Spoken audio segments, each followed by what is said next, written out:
अस्सलाम वालेकुम students, welcome to Education World. आज की वीडियो में हम मैथ 101 का लेक्चर नंबर 8 पढ़ेंगे, जिसका टॉपिक है ग्राफ्स ऑफ फंक्शन। पिछले लेक्चर्स में हमने फंक्शन से रिलेटेड डिस्कशन की कि फंक्शंस क्या होते हैं, उनका इंट्रो किया। उसके अलावा हमने देखा कि फंक्शंस पे कौन कौन से ऑपरेशंस जो हैं वो हम परफॉर्म कर सकते हैं। अब हमने उनके ग्राफ्स के बारे में पढ़ना है कि फंक्शंस के अगर आपने ग्राफ ड्रॉ करने हैं तो उसका क्या तरीक़ाकार होता है। तो टॉपिक स्टार्ट करने से पहले आपसे रिक्वेस्ट है कि चैनल को सब्सक्राइब कर लें और वीडियो पसंद आए तो लाइक ज़रूर कीजिएगा और कमेंट भी लाजमी कर दिया करें कि आपको लेक्चर कैसा लगा। अच्छा जी, डेफिनेशन है सबसे पहले हमारे पास, a graph of a function या equation is just the points on X Y plane that satisfy the equation. यानी जब भी आप किसी इक्वेशन का ग्राफ ड्रॉ करते हैं ना, तो उसका मतलब ये होता है कि आपने उन पॉइंट्स को एक्स एक्सिस और वाई एक्सिस पे ड्रॉ किया है जो पॉइंट्स उस इक्वेशन को सेटिस्फाई करते हैं। Similarly graph of a function f in x Y plane is graph of y equals f of x। ये बात आप लोगों ने याद रखनी है कि f ऑफ x यानी x की जब हम वैल्यू किसी भी फंक्शन के अंदर पुट करें तो उससे जो आंसर आता है हम कहते हैं कि वो y की वैल्यू है। ठीक है, क्योंकि ग्राफ ड्रॉ करने के लिए आपको दो पॉइंट्स चाहिए होते हैं ना, x चाहिए होता है और साथ में y चाहिए होता है। तो x तो आप वो होगा जो इसमें पुट करेंगे और इसको पुट करने से जो इस फंक्शन का आंसर आएगा वो हम कहेंगे कि इस y की वैल्यू आ गई है। इस तरह से पॉइंट कंप्लीट होगा और हम उसका ग्राफ ड्रॉ करेंगे। एग्जाम्पल के तौर पे एक छोटी सी इक्वेशन यहाँ पे आपको छोटा सा फंक्शन दिया है f of x equals x plus 2। अब इस x प्लस 2 में आप कोई भी वैल्यू पुट कर लें। फॉर एग्जाम्पल मैं x को 0 पुट करती हूँ तो यहाँ पे आ जाएगा 0 प्लस 2, 0 प्लस 2 तो आंसर हमारे पास आ गया जी 2। तो मैंने अभी आपको ऊपर बताया था कि आंसर जो आएगा उसको हम कहेंगे कि वो y की वैल्यू है। यानी हमारे पास जो पॉइंट आया वो 0 2 है। पहले हमेशा x होता है और बाद वाला y होता है। तो x की वैल्यू 0 कहाँ होगी, ये आपके सामने मैं नया एक ग्राफ ड्रॉ कर देती हूँ। यहाँ पे x जो है वो 0 है, यहाँ पे x प्लस 1 है, 2 है, 3 है, इस साइड पे -1, -2, -3। राइट साइड पे सारी x की पॉजिटिव वैल्यूज़ होती हैं, यहाँ नेगेटिव होती हैं। इस तरह से ये y एक्सिस होता है और y एक्सिस के ऊपर सारी पॉजिटिव वैल्यूज़ होती हैं और नीचे अगर हम आएँ तो ये सारी नेगेटिव वैल्यूज़ होती हैं। अब आपने x की वैल्यू 0 पुट की यानी x 0 यहाँ पर होगा, तो y की वैल्यू 2 आई है और पॉजिटिव 2 है तो हम ऊपर की तरफ जो 2 है वो मार्क कर लेते हैं, यानी इनका कॉमन पॉइंट ये वाला बन गया। अब हम इसके अंदर कोई और वैल्यू पुट कर लेते हैं। फॉर एग्जाम्पल हम इसके अंदर -2 पुट करते हैं। x की वैल्यू क्या पुट कर रहे हैं हम, -2। तो -2 इसके अंदर पुट करें तो -2 प्लस 2 एक दूसरे को कट करके y का आंसर क्या आ जाएगा, 0 आ जाएगा। यानी अब x -2 है और y क्या है, 0 है। x -2 यहाँ पर है और y 0 यहाँ पर है, तो इन दोनों को अगर हम देखें तो यही इनका कॉमन पॉइंट है। इस तरह से इसका ग्राफ जब हम ड्रॉ करेंगे तो ये इस तरह की एक लाइन आएगी जो कि शो कर रही है graph of y is equal to x plus 2। ठीक है, ये मैंने शेप, आप कोई भी वैल्यूज़ पुट करके उसका ग्राफ ड्रॉ कर सकते हैं, वो लिमिट नहीं होती कोई। अच्छा जी, एक और यहाँ पे हमें एग्जांपल दिया, ये बड़ी इंपॉर्टेंट एग्जांपल है, इसके बारे में अक्सर क्वेश्चन आ जाता है। ग्राफ ड्रॉ करने के लिए तो बहुत कम आता है लेकिन MCQ में आ सकता है कि ये किसका ग्राफ है। अच्छा जी, एज x मॉड या एब्सोल्यूट वैल्यू आपने पहले पढ़ा भी हुआ है लेक्चर नंबर 2 में आई थिंक। मॉड या एब्सोल्यूट वैल्यू जब भी आप ओपन करते हैं तो उसके दो पॉसिबिलिटीज़ हैं, या तो +x या -x। यानी x की एब्सोल्यूट वैल्यू का हमने ग्राफ ड्रॉ करना है तो हम उसको थोड़ा सा पहले सॉल्व कर लेते हैं कि g ऑफ x में दो पॉसिबिलिटीज़ हैं, पॉजिटिव x भी आंसर आ सकता है और नेगेटिव x भी आ सकता है। x जो है वो पॉजिटिव कब आएगा, जब x की वैल्यू 0 से बड़ी होगी या उसके इक्वल होगी। और x की वैल्यू नेगेटिव कब हो सकती है, जब वो लेस देन 0 हो। इक्वल हमने इसमें लगाया, हम इसमें नहीं लगाएंगे। अच्छा जी, अब आप देखें कि g ऑफ x जब x होगा तो इसका ग्राफ कुछ इस तरह से बनेगा, क्योंकि ये y आएगा ना इसका आंसर। x की जगह अगर हम 0 पुट करते हैं तो y का आंसर भी क्या आएगा, 0 आएगा, क्योंकि इसमें कुछ ऐड तो नहीं हो रहा ना। अगर यहाँ पे 0 पुट कर रहे हैं तो y भी 0 आएगा, यानी ये ओरिजिन से स्टार्ट होगा। ये आपने x का ग्राफ ड्रॉ कर लिया। नेगेटिव x का क्या होगा, सेम लेकिन ऑपोजिट डायरेक्शन में, क्योंकि इधर x की पॉजिटिव वैल्यूज़ होती हैं राइट साइड पे और लेफ्ट साइड पे सारी नेगेटिव वैल्यूज़ होती हैं। तो इस साइड पे नेगेटिव x का या -x का ग्राफ ड्रॉ हो गया। अब एब्सोल्यूट वैल्यू में तो दोनों को मिला के लिखना होता है ना हमने, तो इन दोनों को हमने ज्वाइन करके एक ग्राफ ड्रॉ कर दिया, तो ये x की एब्सोल्यूट वैल्यू का ग्राफ बना इस तरह से। ठीक है, ये अलग अलग बनाया है, सिर्फ आपको समझाने के लिए बनाया गया। आपने बस ये याद रखना है कि एब्सोल्यूट वैल्यू जब होती है ना x की, तो उसका ग्राफ इस तरह से V शेप का आता है और उसका जो कॉर्नर है वो कहाँ पे होगा, ओरिजिन पे होगा। ये मॉड का या एब्सोल्यूट वैल्यू का ग्राफ होगा। इसी तरह से एक और एग्जांपल देख लें, f of x is equal to x square minus 4 over x minus 2। इस तरह की हमने पहले भी एक एग्जांपल की हुई है डोमेन वाले चैप्टर के अंदर कि जब आपने डिनोमिनेटर में कोई भी ऐसी वैल्यू पुट नहीं करनी जिससे आंसर अनडिफाइन हो जाए। तो यहाँ पे हम 2 पुट नहीं कर सकते ना, क्योंकि 2 माइनस 2 0 होगा, और अगर ओवर के नीचे 0 आ जाए तो वो अनडिफाइन आंसर होता है। तो यानी इसकी आपने ना यहाँ पे रिस्ट्रिक्शन लगा दी कि x जो है वो 2 के इक्वल नहीं हो सकता। अब हम इसका अगर ग्राफ ड्रॉ करने बैठें तो थोड़ा सा हमें कॉम्प्लिकेशन यहाँ पे नज़र आएंगी कि हम मुश्किल होगी ग्राफ ड्रॉ करने में। हम थोड़ा सा इसको जो है वो मैनिपुलेट कर लेते हैं। ऊपर फॉर्मूला ओपन हो रहा है ए स्क्वायर माइनस बी स्क्वायर का, 4 2 का स्क्वायर होता है, तो आप ए स्क्वायर माइनस बी स्क्वायर को ओपन कर लें, एक दफ़ा ए प्लस बी और एक दफ़ा ए माइनस बी, यानी एक्स प्लस 2 एक्स माइनस 2। नीचे वाला x minus 2 as it is. अब यहाँ पे ये हो जाती है सॉरी इसकी और इसकी कटिंग हो जाती है, तो ये हमारे पास एक्स प्लस 2 बच जाता है। यानी फंक्शन हमारे पास क्या आ गया, y is equal to x plus 2, और इसकी डोमेन की रिस्ट्रिक्शन हमने साथ में मेंशन कर दी कि इसके अंदर हम 2 जो है वो इंक्लूड नहीं कर रहे फंक्शन के अंदर। अब जब इसका ग्राफ बनेगा, एक्स प्लस 2 का मैंने ऊपर बताया ना आपको इस तरह का ग्राफ होता है, तो हमने इसी तरह की लाइन ड्रॉ कर ली। अब देखें x2 नहीं हो सकता, यानी x की वैल्यू 2 कहाँ आएगी, यहाँ x 0 होता है, यहाँ 1 होता है, यहाँ 2 होता है।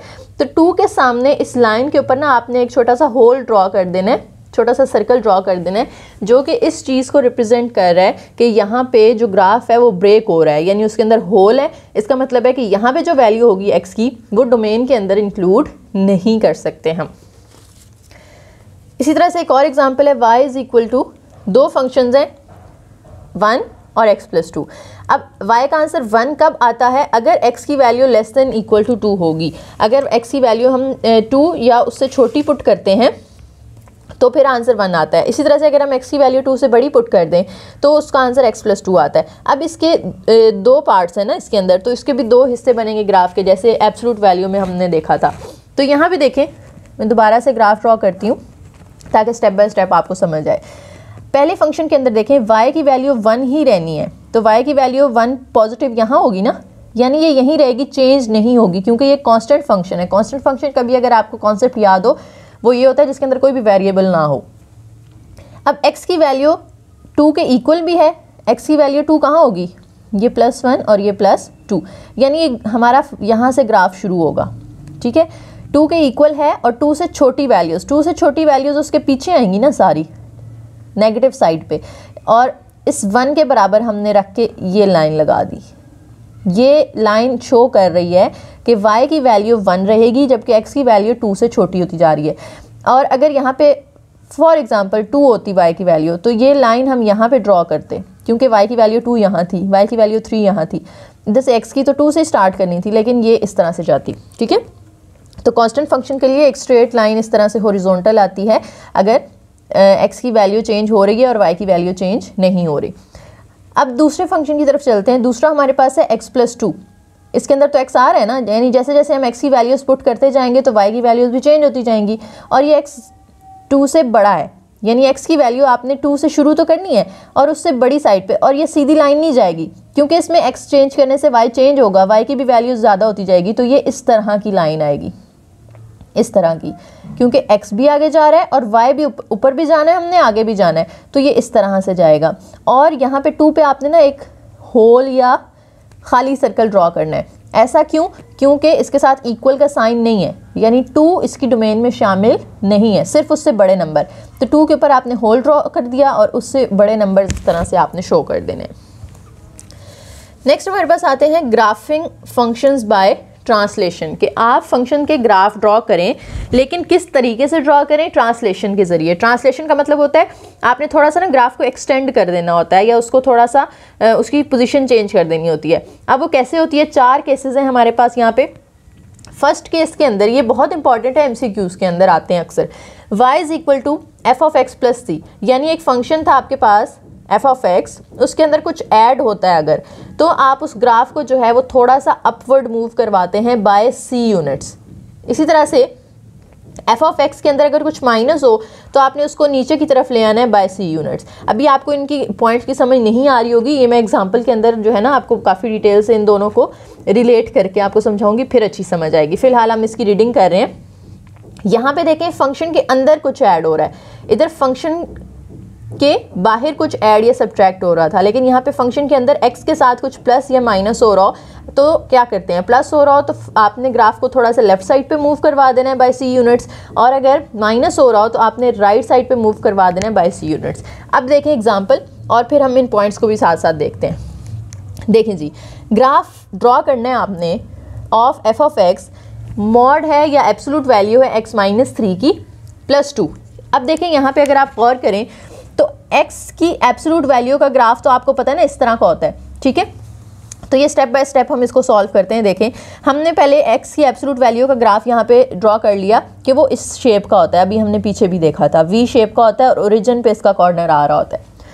अब देखें x के साथ कुछ माइनस हो रहा है, यानी फंक्शन के अंदर x के साथ कुछ माइनस हो रहा है ना, तो ये वाली कंडीशन बन रही है, यानी x के साथ कुछ माइनस हो तो आपने फंक्शन के ग्राफ को ट्रांसलेट करना है राइट साइड पे बाय c यूनिट्स। तो c की वैल्यू यहाँ पे क्या है, 3 है, यानी आपने इस ग्राफ को उठा के 1 2 3 3 पॉइंट राइट साइड पे ले आना है। तो ये मैंने इसको इस साइड पे रख दिया, ठीक है, यहाँ तक समझ आ गई। अब उसके बाद देखें फंक्शन ख़त्म हो गया, उसके बाहर कुछ ऐड हो रहा है, तो वो ये वाली कंडीशन बनती है कि फंक्शन के बाहर कुछ अगर ऐड हो तो आपने उसको अपवर्ड ले जाना है ग्राफ को बाय सी यूनिट्स, और सी की वैल्यू यहाँ पे क्या है, 2 है। तो अपवर्ड हमने 2 पॉइंट, इस तरह से 2 पॉइंट हमने लगाए, और यहाँ पे पहले ग्राफ पड़ा हुआ था ना हमारा 3 पे, तो यहाँ से हमने इस तरह से इसको उठा के ये 2 पॉइंट यहाँ पे बनते हैं, तो इधर रख देना, ये आपने 2 पॉइंट्स उसको अपवर्ड मूव करवा दिया, ठीक है। अब उम्मीद है आपको ये ऊपर वाले 4 पॉइंट्स क्लियर हो गए होंगे। इसी तरह से अगर यहाँ पे माइनस की बजाय प्लस हो रहा होता 3, तो अगर प्लस हो तो हमने लेफ्ट साइड पे मूव करवाना होता, यानी ये ग्राफ इधर की बजाय इस साइड पे आ जाता, ठीक है। और इसी तरह से यहाँ पे +2 की बजाय अगर हमारे पास -2 होता तो माइनस वाले में देखें हमने ग्राफ को डाउनवर्ड लेकर जाना होता है, तो 2 पॉइंट ऊपर लेके जाने की बजाय हम उसको नीचे ले जाते हैं, ठीक है, क्लियर है। अब हम आगे चलते हैं, एक और एग्जांपल है y = x² - 4x + 5। अच्छा, एक और बात यहाँ पे मैं आपको बता दूँ, देखें एब्सोल्यूट वैल्यू का आपने हमेशा याद रखना है, ग्राफ जो है वो वी शेप का होगा।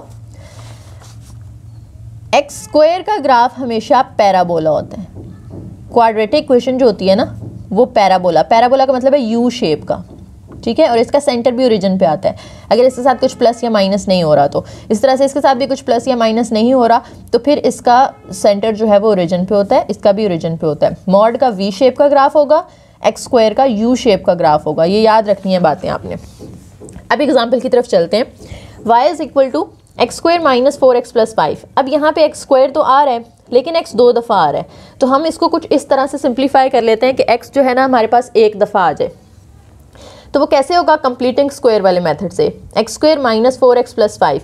अब देखें x² - 4x तो है, अब हमें अगर यहाँ पे स्क्वायर कंप्लीट करना है, इसको भी मैं आपको ज़रा डिटेल से करवा देती हूँ, x² - 4x + 5, क्योंकि ये आगे भी आपके काम आएगा तो इसलिए मेथड अभी सीख लें। यहाँ पे इसको आपने होल स्क्वायर के फॉर्म में लिखना है। होल स्क्वायर का फॉर्मूला पहले आपके सामने मैं लिख दूँ, a + b होल स्क्वायर किसके इक्वल होता है, a² + 2ab + b², ठीक है। इसी तरह से अगर यहाँ माइनस हो a - b का होल स्क्वायर तो ये 2 के साथ माइनस आ जाता है, स्क्वायर के साथ प्लस ही रहता है।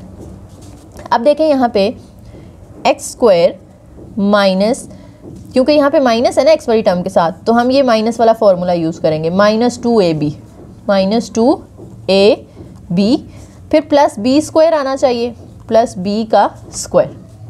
अब देखें 2 तो है, हमें 4x बनाना है, 2 है, a की जगह पे ये वाली वैल्यू आ जाएगी x, और b की जगह पे क्या पुट करना चाहिए हमें कि वो 4 बने। 2x तो आ गया लेकिन हमें चाहिए 4x, तो यहाँ पे 2 पुट करना चाहिए ना, ताकि वो 2 2s are 4x हो। तो यानी b की वैल्यू हमने यहाँ पे क्या पुट की, 2, तो यहाँ b² की जगह भी हम 2 का स्क्वायर पुट करेंगे, ठीक है। अब ये 2 का स्क्वायर हमने खुद से ऐड किया है, यहाँ पे ऊपर तो नहीं दिया हुआ था ना, हमें खुद से हमने ऐड किया, तो उसको माइनस भी करना है, जितना आप ऐड करते हैं उतना सब्ट्रैक्ट भी करते हैं, और ये जो +5 था उसको हम एंड पे लिख देते हैं। समझ आ गई है तो ठीक, वरना वीडियो को पीछे करके दोबारा सुने और इस पॉइंट को क्लियर करें। अब ये देखें a² - 2ab + b², इन तीनों को मिला के हम होल स्क्वायर का फॉर्मूला बना सकते हैं ना, क्योंकि ये इक्वल होता है ए माइनस बी होल स्क्वायर के।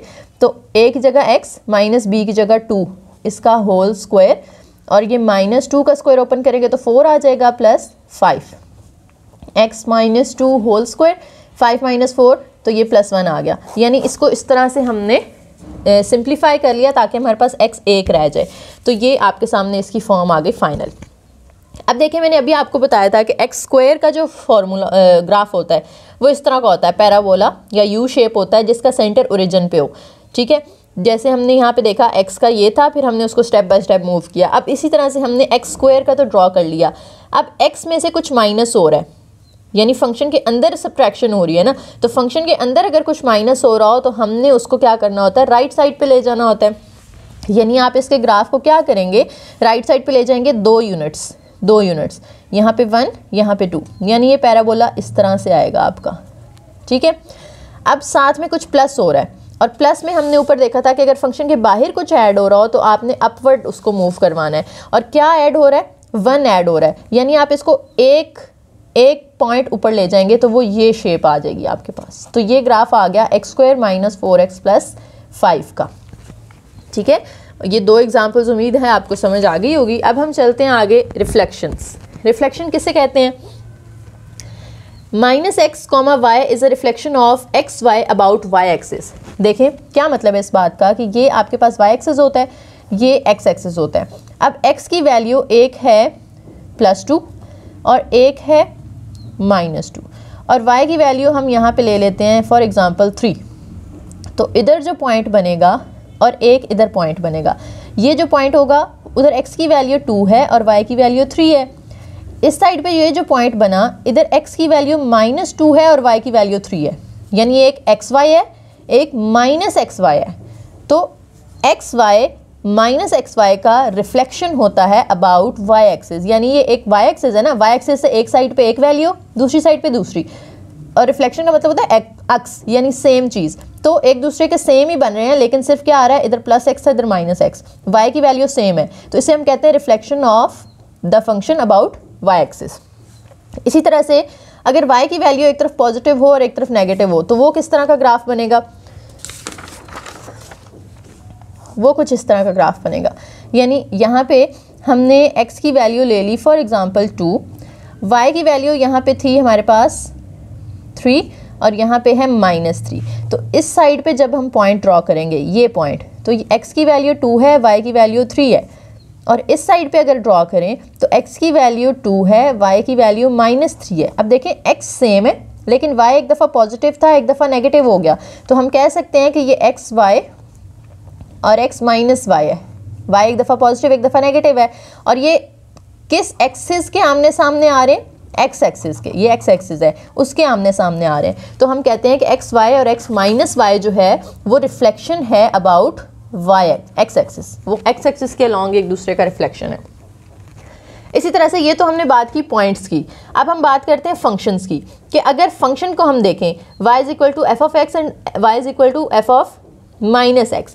जैसे हमने देखा कि x की वैल्यू अगर पॉजिटिव और नेगेटिव हो तो वो अबाउट y एक्सिस रिफ्लेक्शन होता है, तो यहाँ पे भी देखें x की वैल्यू एक दफ़ा पॉजिटिव है एक दफ़ा नेगेटिव है, तो ये भी एक दूसरे का रिफ्लेक्शन होंगे अबाउट y एक्सिस, सेम बात हो गई। इसी तरह से यहाँ पे हमने देखा कि y की वैल्यू अगर पॉजिटिव और एक दफ़ा नेगेटिव हो तो वो x एक्सिस के अलॉन्ग होता है, तो यहाँ पे भी देखें y का आंसर एक दफ़ा पॉजिटिव है और यहाँ पे y का आंसर एक दफ़ा नेगेटिव है, तो ये रिफ्लेक्शन होंगी एक दूसरे की अबाउट x एक्सिस। ये MCQ के लिए याद करने वाली बातें। अच्छा जी, ये पॉइंट अपना अच्छे से क्लियर कर लीजिएगा। अगर अंदर माइनस आ रहा है ना तो ये x की वैल्यू नेगेटिव है, लेकिन अगर फंक्शन से बाहर माइनस आ रहा है यानी इस पूरे फंक्शन का आंसर नेगेटिव आ गया है, तो फंक्शन का जो आंसर आता है वो तो y की वैल्यू होती है ना, तो y इसका मतलब है नेगेटिव है यहाँ पे, तो ये वाला केस बनता है कि y नेगेटिव आ गया, तो ये x एक्सिस के अलॉन्ग रिफ्लेक्शन होगी। लास्ट टॉपिक है हमारा इस लेक्चर का, वर्टिकल लाइन टेस्ट किसे कहते हैं। वर्टिकल लाइन टेस्ट क्या होता है, आपने एक ग्राफ ड्रॉ किया, ठीक है, थ्योरी आप लोग खुद पढ़ लीजिएगा, बहुत आसान सी है, मैं आपको समझा देती हूँ। बस आपने एक ग्राफ ड्रॉ किया, इस ग्राफ को आप वर्टिकल लाइन का मतलब है कि इस तरह से वाई एक्सिस के अलॉन्ग कोई भी लाइन इससे ड्रॉ करें। ये लाइन ड्रॉ की मैंने, ये लाइन ड्रॉ की, ये लाइन ड्रॉ की, तो ये जितनी भी लाइंस मैंने ड्रॉ की वो एक ही पॉइंट पे, ये सिंगल पॉइंट पे कट कर रही है ना, एक से ज़्यादा पॉइंट पे तो नहीं कट कर रही। इसी तरह से ये भी इसको एक पॉइंट पे कट कर रही है, ये जो लाइन ड्रॉ की ये भी उसको एक पॉइंट पे कट कर रही है। तो ऐसा ग्राफ जिस पे अगर हम कोई भी वर्टिकल लाइन ड्रॉ करें तो वो उसको सिर्फ एक पॉइंट पे कट करे, एक से ज़्यादा पॉइंट्स पे कट ना कर रही हो, तो वो ग्राफ फंक्शन का ग्राफ होता है। ठीक है, अगर हमारे पास ग्राफ इस तरह होता, मैं कहती हूँ यूँ आ गया मेरे पास एक ग्राफ, ठीक है, ये वाई एक्सिस है और ये एक्स एक्सिस है, ये ग्राफ हमारे पास ड्रॉ किया हुआ था हमने। अब मैं इस पर कोई वर्टिकल लाइन ड्रॉ करती हूँ, ये वर्टिकल लाइन ड्रॉ की, ये इसको 2 पॉइंट्स पे कट कर रही है, ये वर्टिकल लाइन ड्रॉ की, ये भी इसको 2 पॉइंट्स पे कट कर रही है। तो ये जो ग्राफ है ये एक फंक्शन का ग्राफ नहीं होगा। ठीक है जी, क्लियर हो गया। यहाँ पे जो सिंगल पॉइंट पे कट करेगी वो ग्राफ फंक्शन का है, और जो लाइन वर्टिकल लाइन, हॉरिजॉन्टल नहीं, वर्टिकल लाइन हमेशा ड्रॉ करनी है। इसमें तो अगर हम हॉरिजॉन्टल ड्रॉ करें तो 2 पॉइंट्स पे कट करती है ना, लेकिन ये टेस्ट है वर्टिकल लाइन, यानी आपने वाई एक्सिस के अलॉन्ग ड्रॉ करनी है। ठीक है जी, उम्मीद है समझ आ गई होगी आप लोगों को। फिर भी अगर कोई कन्फ्यूजन है तो आप लोग कमेंट्स में पूछ सकते हैं, और वीडियो को लाइक ज़रूर करके चाहिएगा अगर आप लोगों को पसंद आई हो तो। Thank you.